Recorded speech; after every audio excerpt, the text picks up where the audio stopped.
Welcome guys. इस कहानी की स्टार्टिंग होती है सन 2002 से, जहां पर हमें एक एसयूवी के अंदर एक लड़की को उठते हुए दिखाया जाता है जिसका नाम नौमी है। उसके साथ उसका हस्बैंड मैथ्यू भी है। नौमी देखती है कि उसकी गाड़ी की चारों तरफ बर्फ जमा हुई है। वो बर्फ हटाने के लिए दरवाजा खोलने की कोशिश करती है, लेकिन इसका कुछ ही फायदा नहीं होता और अब मैथ्यू भी उठ चुका है। वो कार को स्टार्ट करने की कोशिश करता है, लेकिन कार स्टार्ट नहीं होती है। ना ही इनका फोन में सिग्नल है कि वो यहाँ पर किसी को मदद के लिए बुला सके, और ना ही अब दरवाजा खुल रहे हैं क्योंकि इनकी कार बर्फ के नीचे दफन हो चुकी है। एक रात पहले से इस रास्ते में अपने होटल की तरफ जा रहे थे। इस बीच यहाँ बर्फीला तूफान शुरू हो गया था, जिसकी वजह से वे मैथ्यू ने अपनी गाड़ी को साइड में लगा दिया था। ये दोनों यहाँ गलती से सो गए थे, पर जब ये लोग उठे तो उनकी गाड़ी बर्फ के नीचे दफन है। इन्हें ये तक पता नहीं था कि बाहर तूफान थम गया है, अभी भी तूफान चल रहा है। साथ ही न्यूमी जो कि 8 महीने से प्रेग्नेंट है, उसकी हालत और भी ज्यादा खराब हो रही होती है क्योंकि धीरे धीरे टेम्परेचर डाउन हो रहा है। पर इन्हें उस बात की उम्मीद है कि यहाँ कोई ना कोई निकलेगा जो इनकी गाड़ी देख लेगा,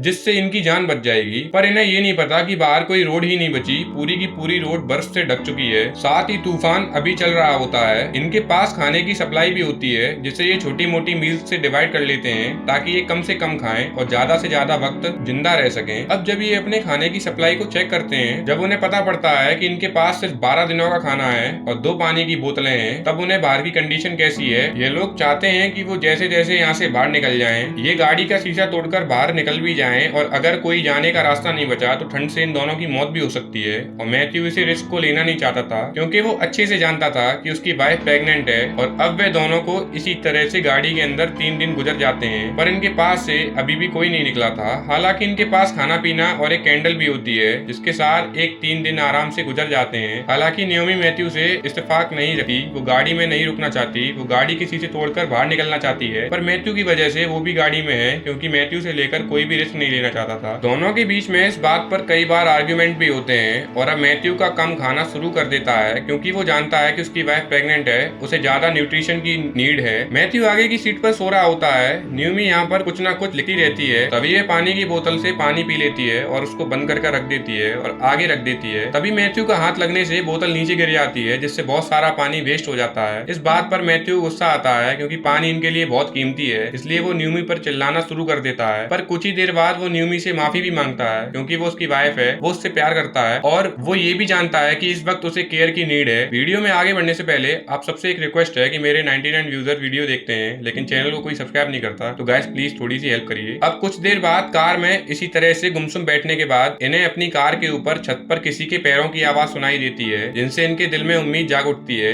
ये जोर जोर से चिल्लाना शुरू कर देते हैं और इनकी आवाज की वजह से वो कदमों की आवाज इनसे दूर जाना शुरू हो जाती है, जिनसे ये समझ जाते हैं कि यहाँ पर कोई इंसान नहीं था बल्कि ये कोई जानवर था जो इनकी आवाज सुनकर यहाँ से भाग गया था। इनके अंदर जो उम्मीद जगी थी वो भी टूट गई थी। मैथ्यू के पास जो कैंडल होती है वो उसे जलाकर साइड विंडो की बर्फ को पिघालना शुरू कर देती है ताकि इनके पास पीने के लिए पानी इकट्ठा हो सके। उसने ये भी सोच रखा था कि जब इनका खाना खत्म हो जाएगा तो बर्फ को वो खा सकते हैं। अब जब वो साइड की बर्फ को पिघलाते हैं तो थोड़ी सी विंडो खुल भी जाती है, जिससे उसे बहुत अच्छा लगता है। वहीं पीछे नमी को दिखाया जाता है जो अपने मोबाइल से खेल रही होती है, और तभी उसका मोबाइल नीचे गिर जाता है, जिससे उसकी बैटरी बाहर निकल आती है। वो जल्द से अपने मोबाइल को उठाकर उसकी बैटरी को फिट करके मोबाइल को ऑन करती है। मोबाइल ऑन हो जाता है, पर अब साथ में कवरेज भी आ चुकी है, यानी कि वो किसी को भी फोन कर सकते हैं। वो अपने फादर को फोन करते हैं और कहती है कि हम बर्फ में कहीं फंस चुके हैं, हमें मदद की नीड है, मुझे इस लोकेशन के बारे में कुछ भी नहीं पता। तभी उसका मोबाइल ऑफ हो जाता है क्योंकि उसकी बैटरी पूरी तरह से डिस्चार्ज होती है। वो कहता है कि तुमने मुझे फोन क्यों नहीं दिया, मैं उन्हें लोकेशन बता सकता था, पर अब इन सब बातों का कोई फायदा ही नहीं क्योंकि बैटरी पूरी तरह से ऑफ हो चुकी है। अब 2 दिन और निकल जाते हैं। न्यूमी मैथ्यू से कहती है कि तुम कुछ खाना खा लो,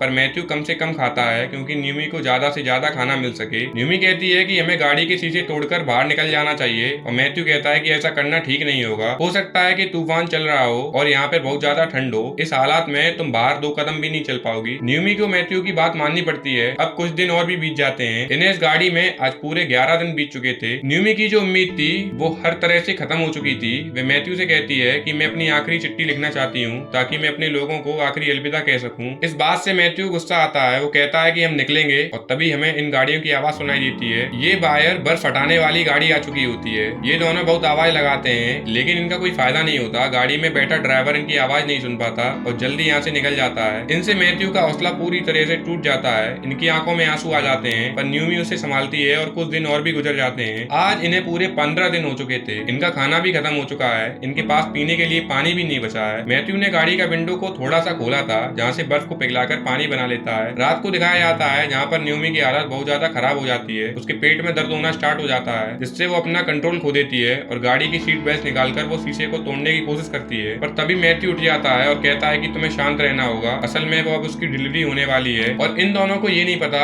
कि उसकी डिलीवरी कैसे होगी। मैथ्यू न्यूमी का हौसला बढ़ाता है और कहता है कि तुम्हें हिम्मत से काम लेना होगा, अपने आप को शांत रखना होगा, हम इस बच्चे को कुछ नहीं होने देंगे। उसके बाद न्यूमी अपने हस्बैंड की मदद से एक बच्चे को गाड़ी में जन्म देती है जो कि एक बेबी गर्ल है। इस बच्ची का नाम ही एलोविया रखा जाता है क्योंकि एलोविया में लिव होता है और मैथ्यू को पूरा यकीन है कि सबके सब जिंदा जरूर बचेंगे। न्यूमी ने गाड़ी में हेडसेट के साइड में शीशे को तोड़ दिया था जिससे अब गाड़ी के अंदर बहुत ज्यादा ठंड बढ़ चुकी थी। इन्हें आज इस गाड़ी में पूरे 20 दिन हो चुके हैं। इनका खाना पीना पूरी तरह से खत्म हो चुका है, अब बर्फ ही खाते हैं। साथ ही यहाँ पर ठंड बढ़ने की वजह से मैथ्यू अपने जैकेट को उतारकर अपनी बेटी को कवर कर देता है ताकि उसको ठंड ना लगे। लेकिन अब मैथ्यू की बॉडी गर्म होना शुरू हो जाती है। दरअसल उसे फीवर हो गया था और उसी फीवर के साथ सो जाता है। अगली सुबह जब न्यूमी उठती है तो वो देखती है मैथ्यू अभी तक सो ही रहा है। वो मैथ्यू को उठाने की कोशिश करती है पर वो नहीं उठा क्योंकि मैथ्यू की अब मौत हो चुकी है। न्यूमी मैथ्यू की मौत से पूरी तरह से टूट जाती है। वो दर्द से करा रही होती है, उसे नहीं पता कि अब उसे क्या करना चाहिए। उसके पास उसकी बेटी है, इसके लिए उसे जिंदा रहना होगा पर उसे जीने के लिए खाने की नीड है। वो पूरी तरह से खत्म हो चुकी है, वो अपनी डायरी तक खा चुकी है। उसे आज इस गाड़ी में पूरे 24 दिन बीत चुके हैं। उसके पास उसके हस्बैंड की बॉडी भी होती है जिसके कपड़े उतारकर उसने पहन लिए हैं ताकि इन कपड़ों से उसे गर्मी मिल सके। अब वो 24वें दिन जब पूरी तरह से बेहाल गाड़ी में लेटी हुई थी तभी हमें बाहर दिखाया जाता है जहाँ पर सूरज निकलता है। सूरज निकलने की वजह से बर्फ पिघलने लगती है और न्यूमी जो गाड़ी के अंदर पूरी तरह से बताश है, उसके चेहरे पर पानी की एक बूंद टपकती है। वो समझ जाती है कि बर्फ बाहर से पिघलना शुरू हो गई है, इसलिए वो टाइम वेस्ट नहीं करती और जल्दी से बर्फ हटाती है और अपनी बेटी को वहां से लेकर बाहर आ जाती है। वो अपने हस्बैंड को आखिरी अलविदा कर चुकी है पर शायद उसकी इम्तिहान अभी खत्म नहीं हुई। गाड़ी से बाहर आने के बाद कुछ ही देर में तूफान शुरू हो जाता है। उसके पास सिर्फ 2 ऑप्शन थे, या तो वो गाड़ी के अंदर रहे या फिर गाड़ी के बाहर जाए और वहां मर जाए। इसलिए वो अपनी बेटी को लेकर यहाँ से आगे बढ़ना शुरू कर देती है। हालांकि उसके अंदर चलने की ताकत अभी नहीं बची थी। वो अपनी बेटी को बचाना चाहती थी, एक माँ की ताकत को लगातार आगे बढ़ती चली जा रही थी पर पूरा दिन चलने के लिए उसे बर्फ के अलावा कुछ भी नहीं दिखता। उसे कुछ नहीं पता था कि वो किस तरफ जाना चाहिए। तभी वो आसमान में एक प्लेन देखती है। जिस डायरेक्शन की तरफ वो प्लेन जा रहा होता है वो उसी डायरेक्शन की तरफ चल देती है, जो रास्ता और भी मुश्किल होता है। पर यहाँ पर उसने ये सही फैसला लिया होता है। ये एक शॉर्टकट था। जो देखती है वो सामने से एक होटल है। इसके बाद वो होटल पहुंच जाती है। न्यूमी को उसकी बेटी को ओलिविया को हॉस्पिटल ले जाया जाता है जहाँ पर उनको डिहाइड्रेशन, हेमोथेरेपिया, अलग अलग तरह की बहुत सारी वीकनेस होती है। इनका ट्रीटमेंट किया जाता है और उस तरह से इन सबकी जान बच जाती है। एक्सपर्ट्स का ये मानना होता है कि न्यूमी और उसकी बेटी की जो जिंदगी बची हुई है वो इग्लू इफेक्ट से बची है। इसका मतलब होता है कि जमीन के अंदर जब उनकी गाड़ी थी तो वहां पर हीट थी जिस वजह से उनकी जिंदगी बच गई थी। मतलब कि मैथ्यू का गाड़ी में रुकने का फैसला सही था। न्यूमी 24 दिन तक गाड़ी के अंदर ही रही, जो कि फील किया था। उसने उसके ऊपर एक किताब लिखी, उसने अपने हस्बैंड मैथ्यू को डेडिकेट की और सन 2020 में सेंटीग्रेड मूवी इसी किताब पर बेस्ड है। मतलब कि ये न्यूमी और मैथ्यू, उसकी बेटी ओलिविया की जिंदगी की एक सच्ची कहानी है। इसी के साथ इस मूवी का एंड होता है। और दोस्तों, अगर मूवी पसंद आई हो तो एक लाइक और सब्सक्राइब जरूर करें।